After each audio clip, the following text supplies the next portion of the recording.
Welcome to our Hong Kong Brief program. Today, we've got a mix of financial highs and community concerns.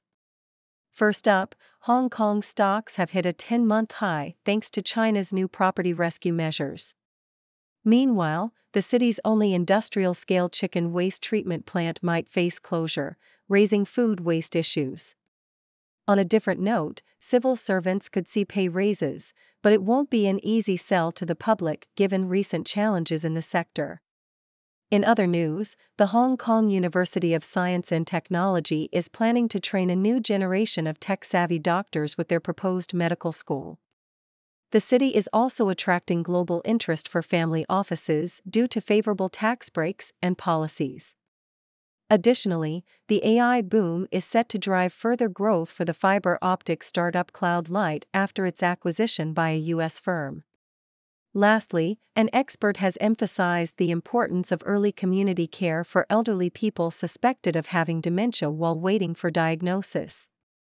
The retail sectors in Hong Kong and Singapore are in a tug-of-war, with both cities facing unique challenges. And in the tech world, Xpeng is looking to license its cutting-edge EV technologies to other carmakers. Please stay tuned for detailed coverage. South China Morning Post, Hong Kong stocks soared to a 10-month high, driven by Beijing's decisive measures to revive the struggling property sector. The Hang Seng Index nudged up 0.1% to 19,581.13, its highest since July 31 of the previous year. Tech giants like Tencent, JD.com, and NetEase saw gains, while sportswear maker Li Ning and online travel agency Trip.com experienced notable jumps. The People's Bank of China announced aggressive steps, including a 300 billion yuan fund to clear excess housing inventory and relaxed mortgage policies. Analysts from Nomura and CICC highlighted the need for patience and effective policy implementation to tackle the housing crisis. This positive market sentiment has added approximately $350 billion in market capitalization to Hong Kong's exchange. Meanwhile, other major Asian markets, such as Japan's Nikkei 225 and South Korea's Kospi, also recorded gains. South China Morning Post, Hong Kong's sole industrial-scale chicken waste treatment plant, BSF Hatch, faces potential closure as its government contract is set to expire in 4 months. Operated by Organic Tech and its parent company Baguio Green Group, the plant converts chicken feces into animal feed, fertilizer, and biofuel using black soldier fly larvae. Despite processing 16.5 tons of chicken waste daily, the plant's future hangs in the balance without a contract renewal. The Environmental Protection Department plans a new trial with anaerobic co-digestion technology, while environmental advocates stress the need for more bio-waste treatment facilities. Hong Kong's food waste problem is pressing, with daily food scrap contributions to landfills reaching 3,302 tons. The city's first organic waste treatment facility, O Park, and its upcoming second phase aim to alleviate this issue, but the potential loss of BSF Hatch could exacerbate the problem. South China Morning Post, Hong Kong civil service faces a contentious pay rise, with a survey suggesting increases up to 5.47% for junior civil servants. This proposed raise, the third in 3 years, comes amid economic challenges and a budget deficit of 101.6 billion Hong Kong dollars. Civil service unions advocate for the pay hikes, arguing they are crucial for retaining talent. However, recruitment experts like Alexa Chow Yiping caution that the survey's findings don't reflect the private sector's reality, where pay rises are lower. The government's fiscal constraints and the sluggish economy complicate the situation further. Public sentiment and government performance play critical roles in this debate, with Financial Secretary Paul Chan Imopa previously opting for zero growth in the civil service rather than pay cuts. The controversy is heightened by comparisons with executive pay at companies like Cathay Pacific, highlighting the delicate balance the government must strike in its decision. South China Morning Post. Doctors trained at the proposed third medical school in Hong Kong will be tech-savvy and adept at clinical investigations, according to GUST President Professor Nancy Ip Yukyu. This initiative aims to alleviate the city's chronic shortage of medical professionals while integrating advanced technologies like artificial intelligence and robotics into healthcare. IP highlighted the potential economic benefits and improved patient care arising from this approach, citing an eightfold return on investment in clinical trials based on UK data.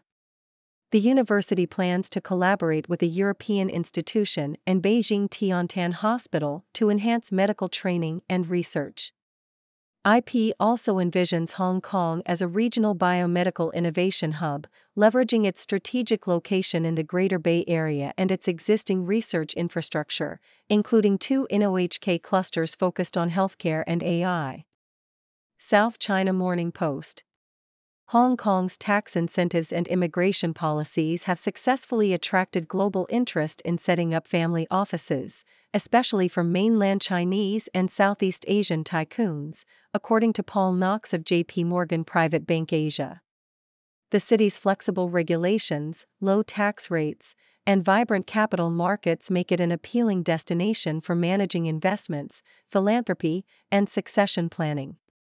A recent J.P. Morgan report revealed that family offices are increasingly willing to take higher risks for greater long-term returns, with significant investments in alternative assets like private equity and hedge funds. Hong Kong's role as an international financial center, coupled with a large pool of investment professionals, makes it an ideal location for diversifying portfolios. Knox stressed the importance of new government initiatives to support philanthropy and family governance, as these are key priorities for wealthy families looking to leave a legacy. South China Morning Post.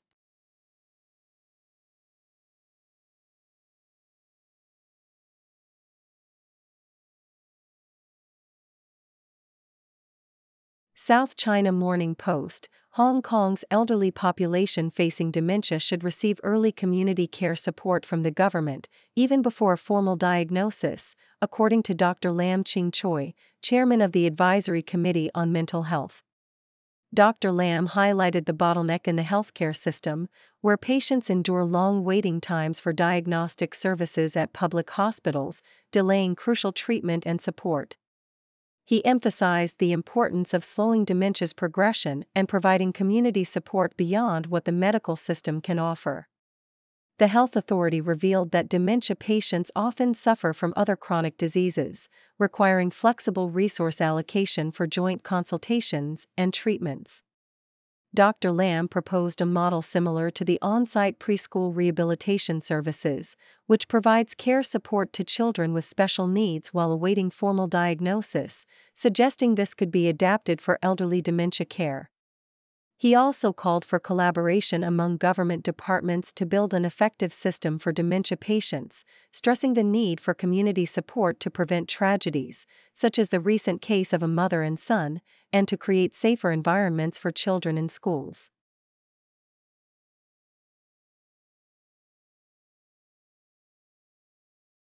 Washington Post. Taiwan is ushering in a new era with the inauguration of Lai Ching-te as its president, marking a historic third consecutive term for the Democratic Progressive Party.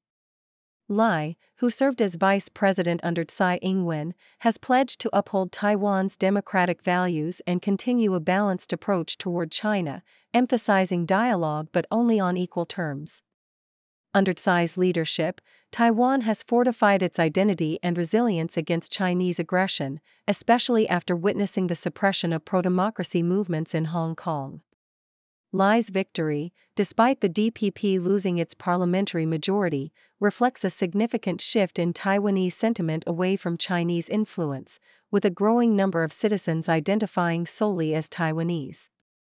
Yahoo US, the 50th Annual Seattle International Film Festival, SIFF, celebrated an array of global cinematic talents, concluding with the Golden Space Needle Audience and Juried Competition Awards. The festival showcased 261 films from 84 countries, with a notable percentage created by first-time filmmakers, women, non-binary, and BIPOC directors.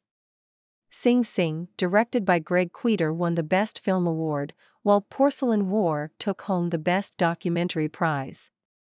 The festival highlighted the vibrant film community in Seattle and beyond, with artistic director Beth Barrett acknowledging the meaningful contributions of over 300 filmmakers. The juried awards honored films across various categories, including the official competition, new directors, and Ibero-American films, showcasing the diverse and innovative spirit of contemporary cinema. Telegraph, Hay Festival has found itself in the midst of controversy as Labour MP Dawn Butler withdrew from the event due to its sponsorship ties with Baillie Gifford, an investment firm accused of profiting from Israeli apartheid. Butler, along with 4 other guests, expressed concerns over Baillie Gifford's investments in companies linked to Israel's defense and cybersecurity sectors, as well as illegal Israeli settlements. The boycott follows a broader movement among writers, including Sally Rooney and Naomi Klein, demanding the divestment from Israel and fossil fuels. This situation has prompted Hay Festival to seek more information from Baillie Gifford while striving to maintain its events as platforms for free and respectful exchange. Australian Broadcasting Corporation, Lee and 9 other Chinese men embarked on a perilous journey from Jakarta to Australia, driven by economic desperation and political oppression in China. Misled by people smugglers using TikTok, they faced life-threatening conditions at sea before reaching Western Australia. Their stories highlight a growing trend of Chinese nationals risking dangerous routes for better opportunities abroad. Many, like Lee, were small business owners whose livelihoods were devastated by China's strict COVID-19 policies and subsequent economic downturn. Now detained in Nauru, these men face an uncertain future, grappling with the harsh realities of illegal migration and the complexities of seeking asylum. Telegraph, the allure of visiting iconic film and TV locations has inspired a new trend in travel known as set jetting, with cruise lines like Mundi Cruising offering packages to destinations featured in popular media. For instance, fans of Game of Thrones can explore Dubrovnik by sea, while those captivated by Mamma Mia can visit the Greek islands of Skopelos and Skiathos. Cruises also cater to fans of The White Lotus, Drive to Survive, and Emily in Paris, offering luxurious experiences that combine the thrill of cinematic nostalgia with breathtaking scenery.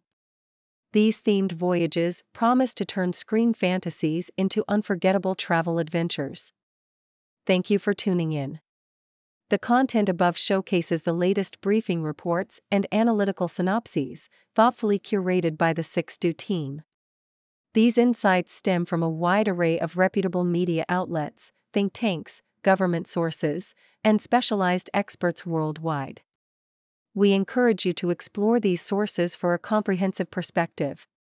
Keep in mind that while the content may not always align with the official standpoint of 6Do Brief, it's not meant to be taken as absolute directives for decision-making.